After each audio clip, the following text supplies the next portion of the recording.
All right, we're back and at the Explainer of Mysteries. And today I'm going to talk a little bit about something that was mentioned quite a bit, particularly with Frederick Xavier and Andrea Schulman in the more recent times. Now, this is something that's also mentioned by Florence Scovel Shinn. Pretty good read. Bob Proctor, a lot of good stuff. I think Florence Scovel Shinn has a lot of great stuff, and I definitely think books are definitely go-to for those beginning in the law of attraction or manifesting, as Florence does explain sort of the what they call the birds and the seaweed versus the land as when you're trying to manifest. So you may find things that seem to become close to your manifestation. An example would be if, say, you you're trying to manifest a new place to live, a nice place to live, maybe, somewhere in, say, a certain city. And so you get an opportunity, say, through a job in which you relocate to somewhere within that proximity or general direction. Or maybe if it's even the opposite direction, like it's completely on the other side of the world. So you got the moving part down, but you didn't really get the city part down. Or maybe you'll see some kind of synchronicity that shows that the manifestation is coming true. So you sort of see synchronicities that point to what you are wanting. Maybe you've been thinking about a specific item. Maybe you want a specific piece of clothing or a specific car. And as you're walking down the street, you notice multiple people wearing that clothing.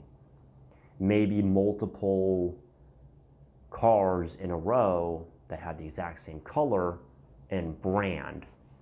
Something along those lines. But you don't actually end up manifesting the car, or you end up manifesting some kind of beeter, some kind of lemon. Not exactly what you expected. This is pretty common.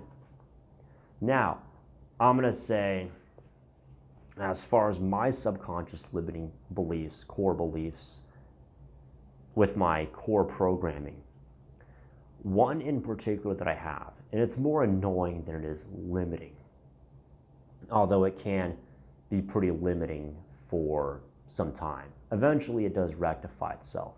So aside from the, having to deal with BS on the front end and then kind of reaping the rewards later on down the line, one of the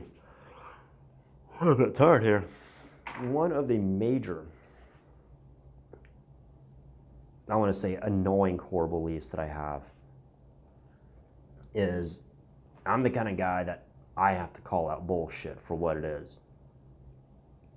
I see something, I'm going to call it out. And sometimes it's just pointing out the obvious that other people just don't want to point out, because of sensitivity, because it's, politically incorrect or harsh or mean or whatever. I'm the kind of guy where I got to call it out. And sometimes I can be quite crass about it. And part of it is because I do attract a lot of sensitive narcissists. To where the only way to get my point across to them is essentially to talk in one-liners and cliches and or yell at them and go full hua.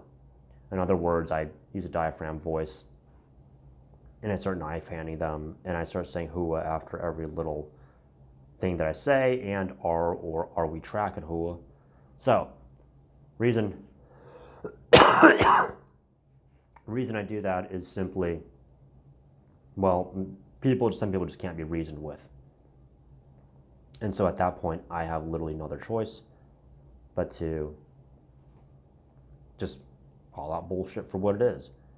So as someone who calls out bullshit for what it is, if I'm mentioning it and I'm bringing it up and I'm being totally rude about it, am I not simply reinforcing said bullshit?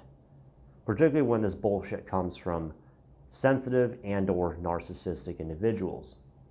I'm particularly privy to just going really hard on it and being quite mean.